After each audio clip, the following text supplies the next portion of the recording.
అని వచ్చి ప్రెస్కి వచ్చి వార్నింగ్ ఇవ్వలా. చిరంజీవి కుటుంబాన్ని నన్ను తిడుతుంటే పవన్ కళ్యాణ్ ఒక్క ముక్కల్లా.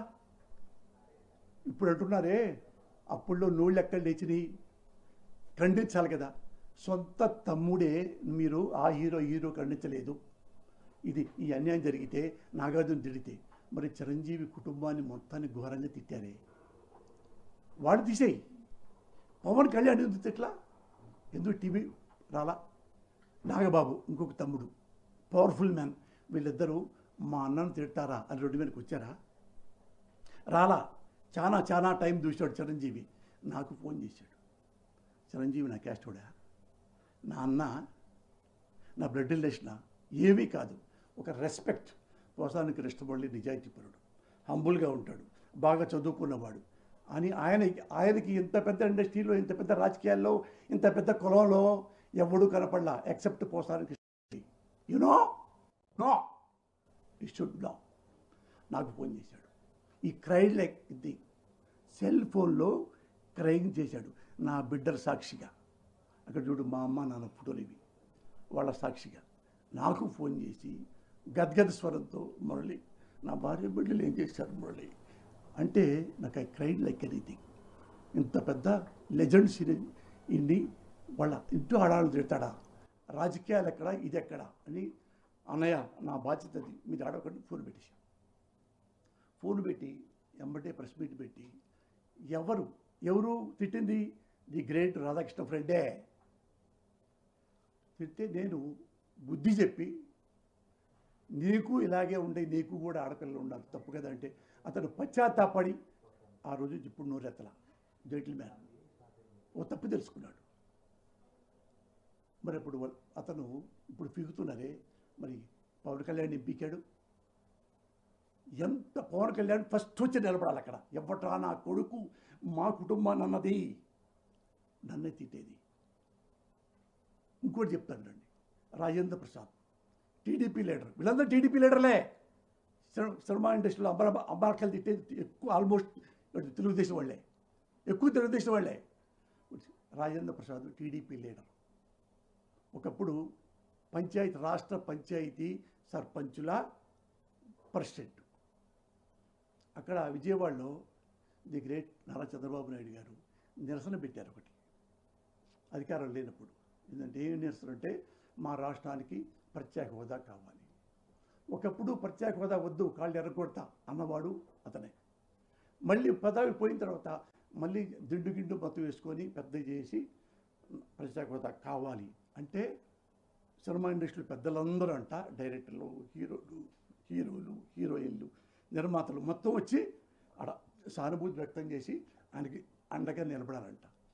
మీరు రాలేదు, మా బాబు గారు నిరసన వ్యక్తం చేస్తుంటే సినిమా ఇండస్ట్రీలో మీరు రారురా, చూడండి క్లిప్పింగ్ ఉంటుంది, రారురా మీరు సినిమా ఇండస్ట్రీలో హీరోలు, డైరెక్టర్లు అందరూ ఆడవాళ్ళ అంగాంగం మొత్తం ప్రదర్శించి చూపిస్తూ టీవీలో బాగా మొత్తుగా తాగి బలిసి డా అంటే బాబు నిరసన వ్యక్తం చేస్తే రారురా మీరు.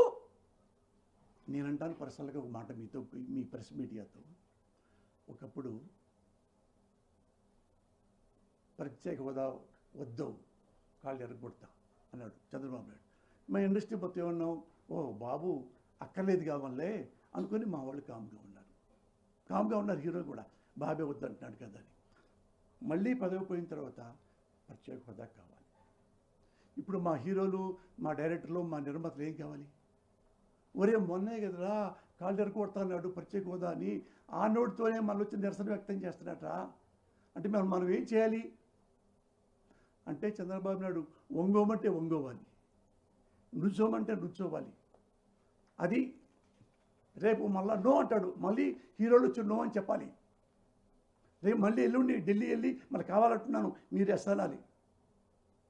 దాన్ని ఎంత ఘోరంగా హీరోలు మొత్తం తిట్టారు. కానీ పాపం హీరోలు కానీ హీరోయిన్స్ కానీ ఆడవాళ్ళు అన్నాడు కదా, ఆడవాళ్ళ అంగాంగా అని చెప్పలేకపోతాను నేనే, అని తెలిసిన వాడు కూడా చెప్పలేకపోతాను. తాగి దొర్లుతారంట నైట్ టైంలో. అవంటే ఎవ్వరూ మాట్లాడాల. నాకు మళ్ళీ ఏదో బాధేసింది, ఇంత ఘోరంగా తిడతారా అని లైవ్కి వెళ్ళి మాట్లాడి బుద్ధి వచ్చేలా తిట్టా. బుద్ధి దానికి చంద్రబాబు నాయుడు అవమానపడిపోయాడు. పడిపోయి రాయన ప్రారంభించి నువ్వెవడివి ప్రెస్ మీట్ పెట్టడానికి, పోయి పొద్దున్నే పోయి సినిమా ఇండస్ట్రీకి క్షమాపణ చెప్పావు, అతనితో ఎందుకు పెట్టుకున్నావు అంటే పోసంతం. నేనేం నాతో ఎందుకు పెట్టుకోవటం, అది ఘోరంగా మాట్లాడాడు. నేను జేసీ కన్నీ వైసీపీ కుక్క కాడు చెప్పు దెబ్బ ఇట్లాంటి కోచింగ్ చేసా, బూతులు కాదు చేస్తే వాళ్ళకి ఆన్సర్ లేదు. ఆన్సర్ లేక పొద్దున్నే అంటే నేను క్షమాపణ చెప్తున్నాను రాజేంద్ర ప్రసాద్ని, ఏదో ఆవేశంలో అప్రయత్నంగా ఈ బూతులు మాట్లాడాను, క్షమించండి, తెలుగు సినిమా పరిశ్రమ మొత్తానికి నేను క్షమాపణ చెప్తున్నాను. హంబుల్, ఐ లవ్, ఎందుకంటే ఓకే అన్నారు. ఇది అయిపోయింది. ఇంకొకటి ఉంది TV5, అదెవరిది? రాధాకృష్ణ గారి ఫ్రెండ్దే. వాళ్ళు టీడీపీయే, తెలుసు కదా, మూడో టీడీపీ. ఎట్లా అమ్మలక్కలు తిడతారంటే టీడీపీ వాళ్ళు, టీడీపీ ఆ batch and co.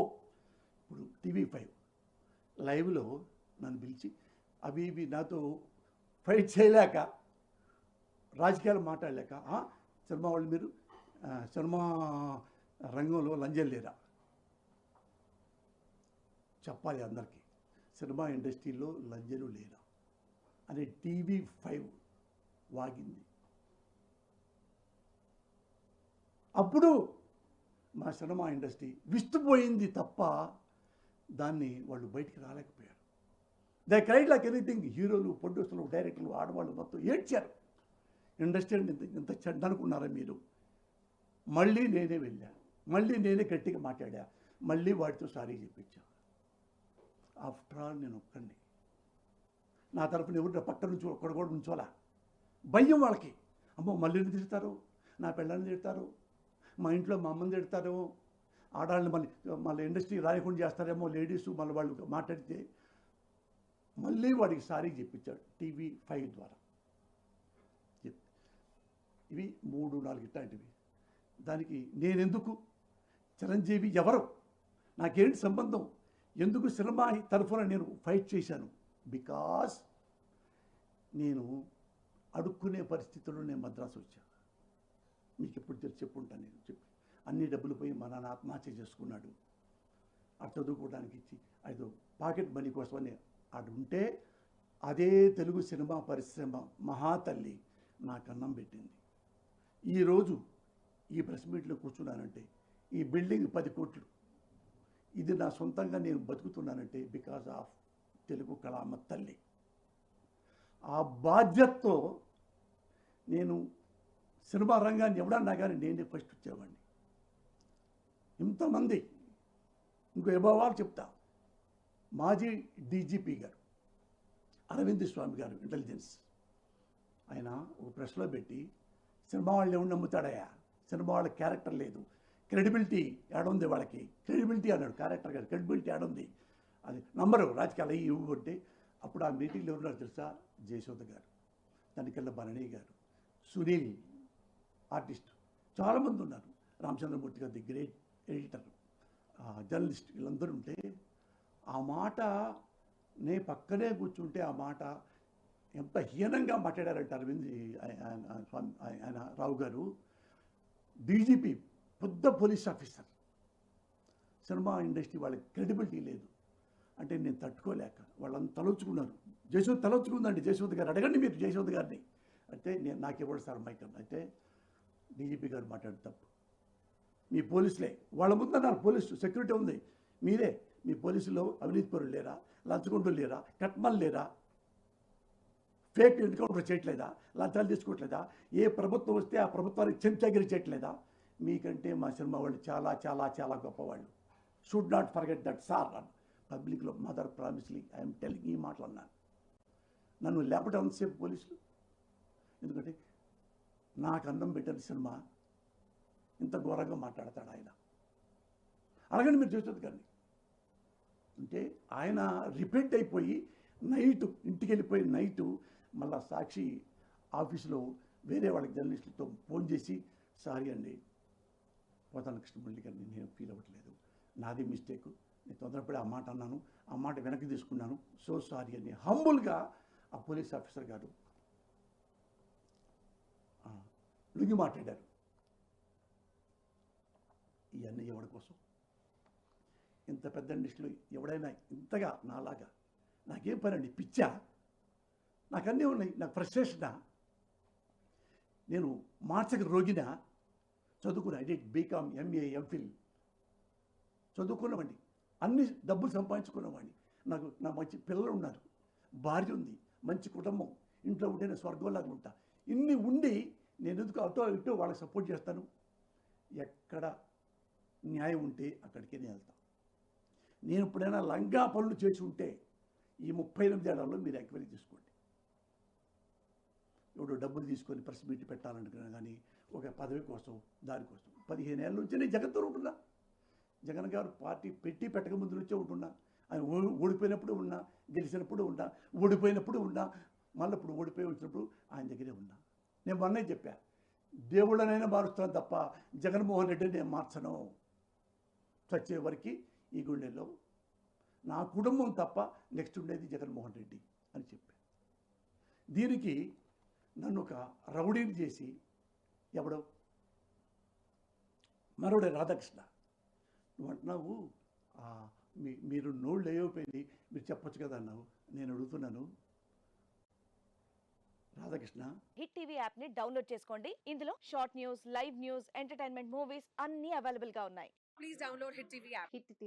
Hit TV యాప్ని ఫ్రీగా డౌన్లోడ్ చేసుకోండి.